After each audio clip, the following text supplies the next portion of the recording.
Olá, alunos, tudo bem? Então vamos lá para a nossa aula sobre ciclos da sociedade e pactos políticos. Então a gente vai falar sobre administração pública no período colonial e no Império. Eu sou a professora Stephanie e venho comigo hoje para mais uma aula. Então a gente tem como objetivos dessa aula o seguinte: compreender os pactos coloniais, imperiais e republicanos. A gente vai analisar também a evolução da administração pública ao longo deste período e refletir sobre os impactos históricos dos pactos na formação do Estado brasileiro. Os fundamentos teóricos, né, os livros que a gente usa na aula de hoje são estes três: Raízes do Brasil, do Sérgio Buarque de Holanda, Cidadania do Brasil, do José Murilo de Carvalho, e Construção Política do Brasil, do Luiz Carlos Bresser Pereira. Então, acho que estes três livros, eles são super importantes para vocês entenderem, né, a formação histórica da administração pública brasileira. O Sérgio Buarque de Holanda faz toda a retomada histórica, né, deste período no Brasil. O José Murilo de Carvalho, ele vai atuar mais fortemente em fazer com que a gente compreenda, né, a formação do cidadão, né, quando é que o cidadão é formado e como é que ele foi formado, né, como é que foi pensado no Brasil. E a gente tem o Luiz Carlos Bresser Pereira, que vocês devem conhecer, porque ele foi ministro da Administração e Reforma do Estado no governo do Fernando Henrique Cardoso lá nos anos 90. Ele é o responsável pela reforma do Estado, né? Ele foi o ministro que fez a reforma gerencial no Brasil, certo? E esse livro dele, que é Construção Política do Brasil, é uma das bases para o entendimento dos aspectos teóricos da aula de hoje. Então, a gente tem os ciclos e os pactos. A gente tem três ciclos, basicamente, de administração pública no Brasil. A gente tem o ciclo colonial, o ciclo imperial e o ciclo republicano. Entre estes ciclos, por que a gente fala de pactos, né? Porque é a forma com que foi pactuada a organização político-administrativa dentro do Brasil. Então, nestes períodos, e aí com base nestes autores, a gente vai dizer que nós temos o seguinte: lá no ciclo colonial, a gente tinha o pacto entre a coroa portuguesa e as elites locais. No ciclo imperial, a gente tinha uma centralização política, período de império, né? Nós tínhamos um imperador aqui e um controle da unidade. Já no ciclo republicano, a gente tinha o pacto entre as oligarquias regionais e o próprio exército. Então, cada um destes períodos, não é? Eles tinham pactos diferentes, ou seja, formas diferentes com que a gente vê o funcionamento político administrativo no Brasil. O ciclo colonial, e a gente vai tratar de cada um deles nessa aula, ele vai falar do seguinte: era o pacto entre a coroa portuguesa e as elites locais brasileiras. A colonização no Brasil, ela foi marcada por uma aliança entre o Estado metropolitano e os senhores de engenho, que eram responsáveis pela exploração econômica. A coroa, ela delegava poder às elites locais, às capitanias e às câmaras municipais, em troca da manutenção da ordem e da arrecadação de tributos. Era um estado patrimonial, onde os cargos públicos eles funcionavam como uma extensão dos interesses privados. Então, os cargos públicos eles essencialmente eram dados às pessoas que eram amigas das pessoas, né, dentro do período colonial. E gerava o que a gente chama de clientelismo, né? Que é a ausência de uma administração pública impessoal. Ela não era impessoal, então ela era clientelista. O Sérgio Buarque de Holanda ele vai apontar a presença do homem cordial nessa época, é o que ele vai falar lá do livro dele. O homem cordial é o símbolo dessa confusão que havia entre aquilo que era público e privado e que dificultava o desenvolvimento de uma cidadania plena. Enquanto o José Murilo de Carvalho ele vai reforçar que nesse período não havia cidadãos, né? A gente tinha apenas súditos e senhores, né? Com os escravizados que eram completamente excluídos da ideia de nação. Então é um período muito complexo, onde a organização política era muito caótica, digamos assim. O clientelismo existia pra caramba, assim, era muito forte, e a gente tinha ausência de uma administração pública pública e impessoal. Então, e aí a gente tinha essa confusão entre aquilo que era público e era privado. Quando a gente fala ainda do ciclo imperial, a gente vai falar de outras características marcantes, como a centralização política e o controle da unidade. Então, após a independência, a gente está falando lá de 1822, o Brasil ele estruturou um modelo mais centralizado de monarquia constitucional e tinha um objetivo de evitar uma fragmentação regional. O medo era que o Brasil se dividisse em vários países. O poder moderador, que naquele período foi concedido para o imperador, era o centro do pacto, porque ele garantia uma unidade nacional. O medo era esse, era que você não tivesse uma unicidade, então você teria, né, um estado dividido. Era garantia a unidade nacional com a manutenção dos interesses das elites. A administração pública ela permaneceu centralizada, patrimonial e elitista, com baixa participação popular e voto censitário. Então, o pacto implícito era o seguinte: as elites aceitavam o império e a centralização desde que os seus interesses fundiários e escravistas fossem mantidos.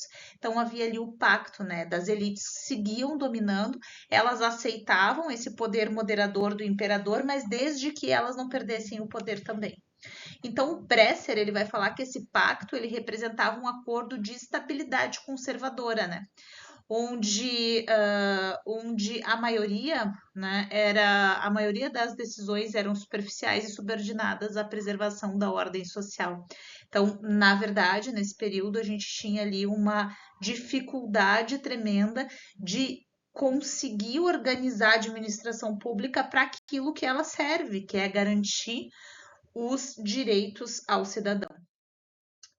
E a gente vai então para o ciclo republicano, não é? Então, o ciclo republicano ele vai falar desse pacto entre as oligarquias regionais e o exército. Com a proclamação da República, esse novo pacto se deu entre as oligarquias rurais, especialmente no Sudeste, e o Exército, que viabilizou essa ruptura com a monarquia. Então, lá na proclamação da República, a gente rompe com a monarquia. E a gente tem a República da Espada, que vai consolidar a presença militar como esse novo regime. E a gente tem depois a política dos governadores, né, que forma um pacto federativo, né, onde a gente tinha coronéis regionais que controlavam o voto e garantiam a estabilidade política em troca dessa autonomia local. Em um pacto que era oligárquico, né, oligarquias, né, o governo de alguns, e excludente, que era sustentado sobretudo por fraudes eleitorais. Acho que vocês lembram disso, né, de quando vocês estudaram, que era o voto de cabresto, é deste período, né, em que estes grandes oligarcas levavam as pessoas no cabresto mesmo para votar e reafirmar o poder de quem eles gostariam que reafirmasse localmente, e pela ausência de direitos sociais reais para a maioria da população. O José Murilo de Carvalho ele vai tratar desse período como uma cidadania em negativo, não é nem que há cidadania, é em negativo mesmo, está faltando muito. Então, os direitos formais eram formais, mas o povo estava fora do jogo político. A administração pública ela começava a se profissionalizar, mas a lógica patrimonial e clientelista ela permanecia viva. Então, a gente tinha ali herdado dos ciclos anteriores e a gente seguiu, né, com essa herança ruim no ciclo republicano, que era a lógica de não ter uma administração pública que fosse centrada no cidadão, sem a preocupação de oferta e garantia dos direitos humanos fundamentais para esse povo. Então, quando a gente fala ali da colonização portuguesa, né? Porque daí a gente volta então para o ciclo colonial. A gente tem o que neste período? A gente tem a exploração econômica, né? Então, na exploração econômica, a gente vai tratar o quê? Do açúcar, do ouro e da escravidão. Né? O ciclo onde a administração pública nesse período ela era descentralizada e ela era baseada em capitanias hereditárias, né? Forte influência do que? Do patrimonialismo. Patrimonialismo que é a decisão, né, de quem manda ali naquilo que vai acontecer dentro do país. A exploração econômica, então, a gente tinha o açúcar, o ouro e a escravidão. A colonização ela teve um caráter econômico, extrativo voltado para atender os interesses da metrópole portuguesa. O açúcar foi o principal motor da economia colonial nos séculos XVI e séculos XVII. A produção dele que exigia extensões de terra, capital e mão de obra. Então a gente tinha lá o ouro de Minas, né, que tornou-se um centro econômico que atraía migração interna e também externa. E a escravidão, tanto indígena quanto africana, acabou sustentando essa economia. Mais de 3 milhões de africanos foram trazidos até o Brasil até meados do século XIX.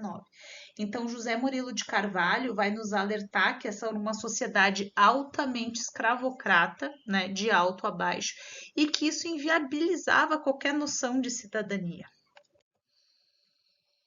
A administração descentralizada. Então, a gente vai ter as 15 capitanias hereditárias, lá em 1534, né, que foram entregues a donatários com plenos poderes administrativos e judiciais. Esse sistema ele fracassou, em grande parte em função da falta de recursos destes donatários, as pessoas que ganharam, em função da distância da metrópole, né, e perdurou como uma estrutura descentralizada de poder local.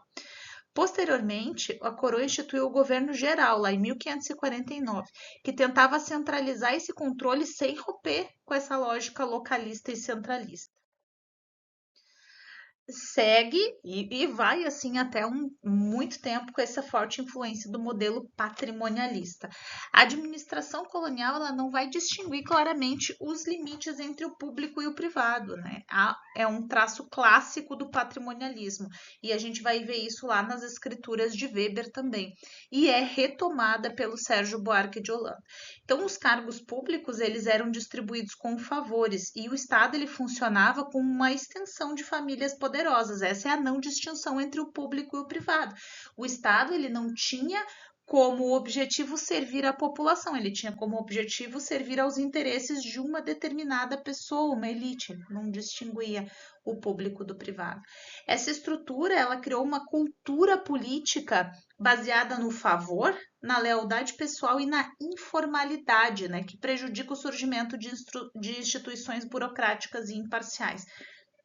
E a gente pode dizer que até a atualidade a gente ainda tem uma forte influência no patrimonialismo, sobretudo na administração pública brasileira. E a gente olha isso facilmente, né? Dando uma repassada assim nas famílias e nas pessoas que governam o país há tanto tempo, né? E como essas estruturas de poder sobreviveram a séculos de influência, como elas se mantiveram no poder e elas ainda estão. Então, assim, a autoridade ela era frequentemente exercida por grandes proprietários de terra e que concentravam funções jurídicas, econômicas e militares. De uma forma diferente, isso ainda acaba acontecendo dentro do país. É um reflexo, né, que a gente fala dessa estrutura social altamente complexa que tem origens muito difíceis no Brasil, que foi um país colonialista. Então, essa aula dá ideia do que reflete nos dias de hoje. A escravidão ela foi o alicerce econômico e social do Brasil colônia. Mais de 3 milhões de africanos foram escravizados até o fim do tráfico.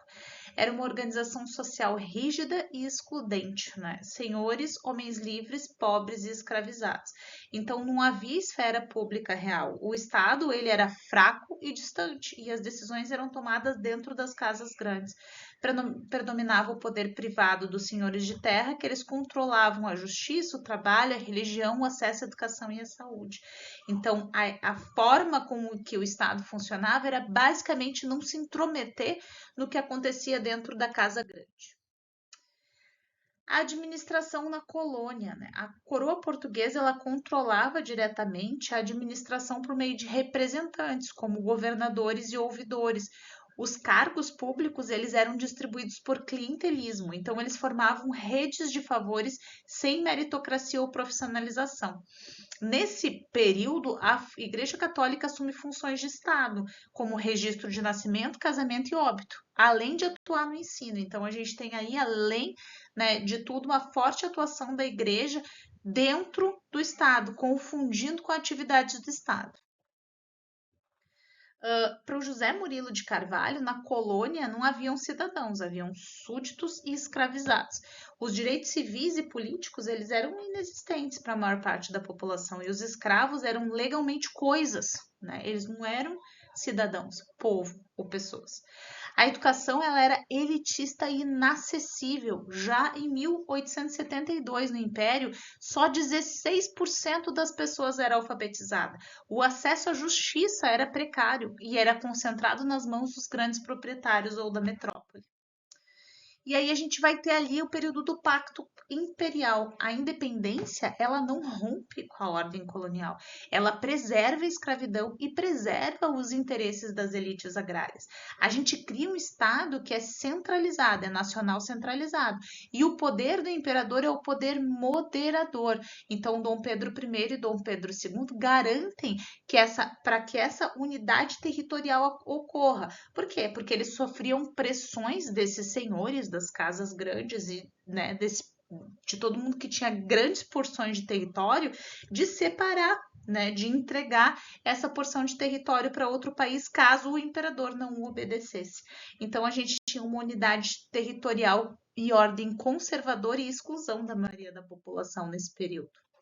A estrutura da administração no Império, como é que era? Então, ela era centralizada, ela era patrimonial. A gente tinha ministérios e províncias que eram subordinados ao imperador. Então, os presidentes de províncias eram nomeados, né, enfraqueciam a autonomia local e reforçavam o clientelismo. Não havia carreira no Estado, né? Os cargos eles eram predominantemente políticos, instáveis e mais do que isso, eles eram acessíveis apenas às elites. A cidadania no Império, o direito ao voto censitário. Então, só votavam os homens com renda mínima, excluindo pobres, mulheres e analfabetos.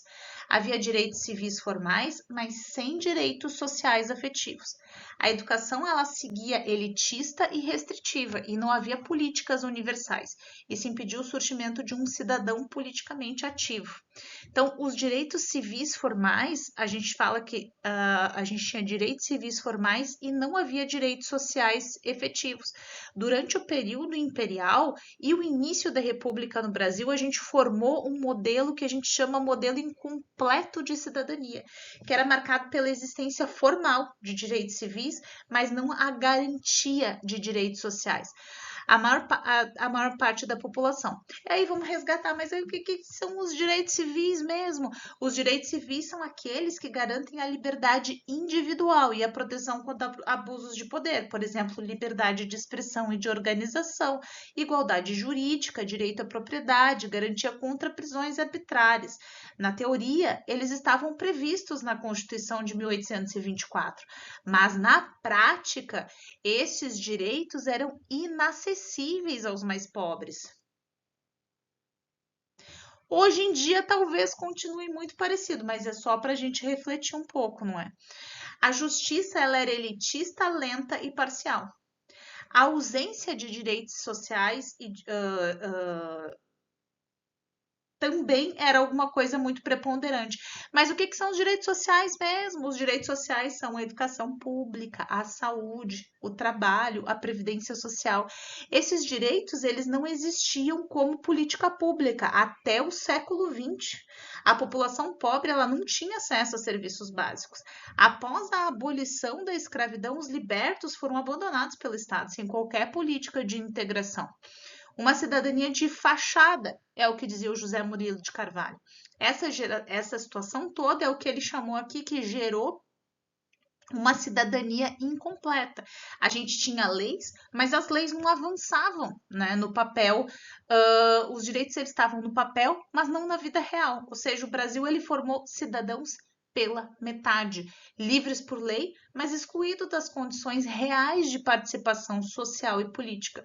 Isso é muito complexo, porque isso gera consequências estruturais muito sérias. E quais são essas consequências estruturais muito sérias? A gente está falando aqui de desigualdades persistentes, então o Brasil é o país da desigualdade, porque essa estrutura social que forma, né, o Brasil como ele é lá na sua origem, vai dar como resultado uma desigualdade persistente, um acesso limitado à justiça e a serviços públicos, crise de confiança nas instituições. A crise de confiança nas instituições, ela não é nova, ela vem acontecendo ao longo dos séculos.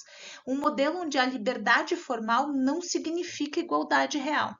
E aí, o que a gente fica refletindo a partir disso é de que serve a liberdade se não há comida, escola, emprego, saúde. A ausência de direitos sociais, ela esvazia o conteúdo da própria cidadania brasileira, que ainda hoje enfrenta as consequências desse passado excludente. Então, se você pensa que a própria origem, né, de formação do povo brasileiro e de como ele foi organizado, como foi organizado esses pactos, eles respondem a por que é que na atualidade a gente é esvaziado do conteúdo de cidadão, de cidadania, e a gente nem entende esse conteúdo, porque a gente tem uma formação complexa, histórica, tão difícil, né, em que a ausência dos direitos sociais foi tão forte, né, tão presente, que até hoje, né, o cidadão ele não se vê como aquele que pertence a direitos sociais dentro desse país. Rupturas e permanências. A gente vai falar o que? Da abolição da escravidão aqui, né? Ela não foi acompanhada da inclusão dos cidadãos. Eu falei isso no slide anterior. A República, ela manteve essa lógica com as novas instituições e velhas práticas. Em função disso, a elite manteve o controle político com o apoio de militares e acaba repetindo esse ciclo imperial. Aqui a gente faz um parênteses para falar do conceito do homem cordial, lá do Sérgio Buarque, porque é um conceito importante. Quem é esse homem cordial? O homem cordial, ele não significa que o brasileiro é gentil ou afetuoso no sentido positivo, tá? Para o Sérgio Buarque, esse termo ele descreve um traço estrutural da cultura política brasileira muito importante, que é a prevalência da emoção e da afetividade nas relações sociais e institucionais. A cordialidade é a tendência de conduzir relações públicas com base em laços pessoais e não regras impessoais e institucionais.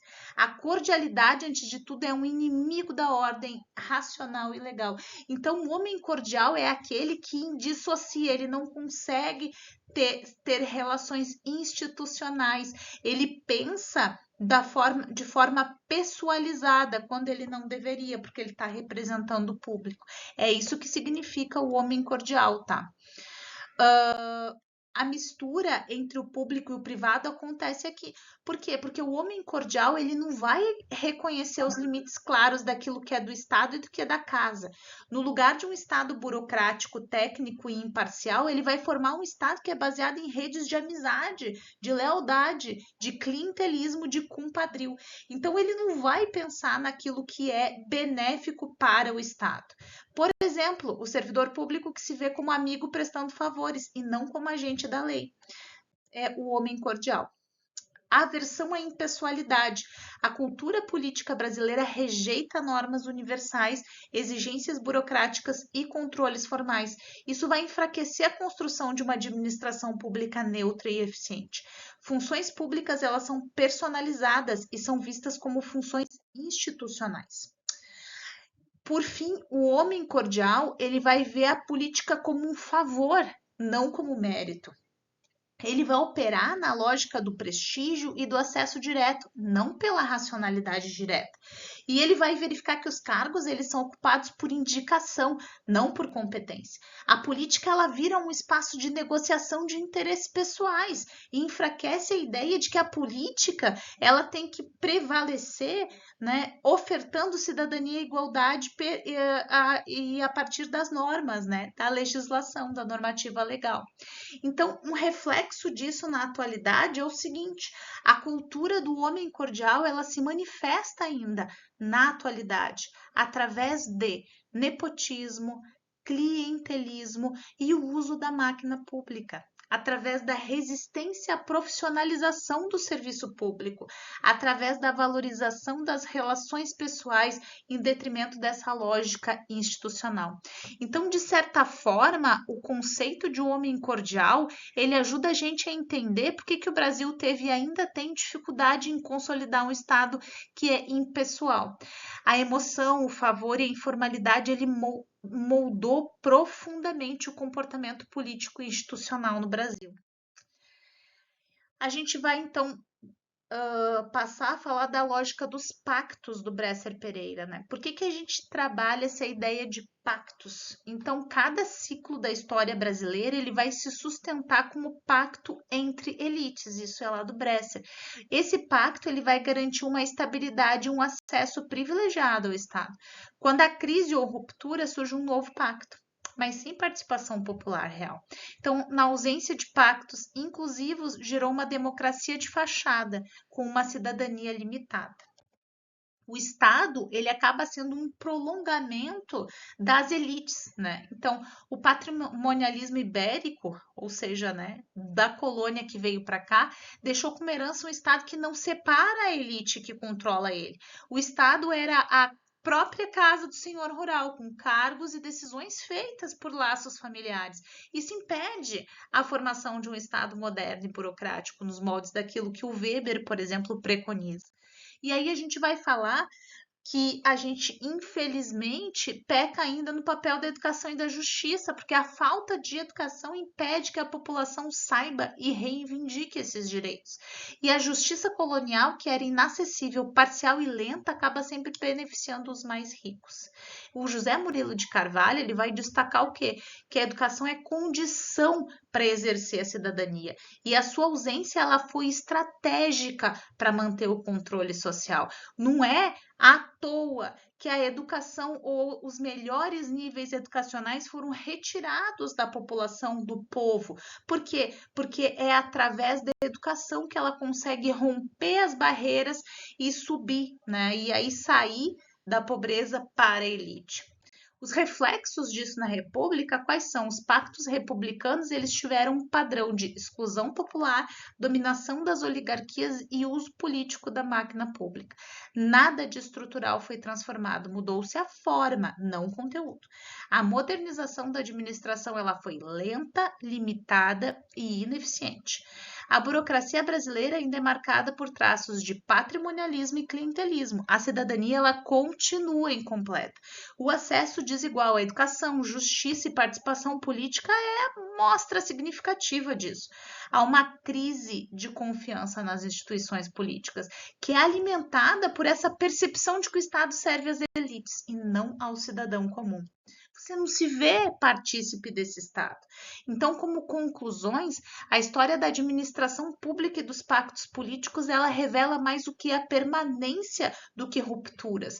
A gente está falando da permanência de pactos entre a elite e a própria condição do sistema que é excludente. A democracia brasileira, ela nasce com raízes frágeis e é dessas estruturas coloniais e imperiais que são excludentes. É por isso que a gente tem a construção de um Estado moderno, republicano e cidadão que está em processo ainda. Então, essa democracia, essa cidadania inconclusa, ela segue na atualidade e ela vai depender da ruptura com essas práticas patrimoniais. A gente está lá nos pactos ainda e a gente vai ter mais aulas onde a gente vai seguir, né? Vai avançar para trabalhar patrimonialismo, burocracia e depois gerencialismo. Mas a gente vai ver que na atualidade o sistema, mesmo sendo gerencialista, ainda mantém essa estrutura social colonial, né? Ele não conseguiu romper com esses pactos coloniais e é por isso que a gente sente o reflexo disso nas instituições e na forma com que a gente organiza este país na atualidade. Bom, a gente tem aqui as referências que eu falei no início. Eu espero que vocês leiam bastante, leiam estes 3 livros, façam as atividades desta aula. Beijos, fiquem bem.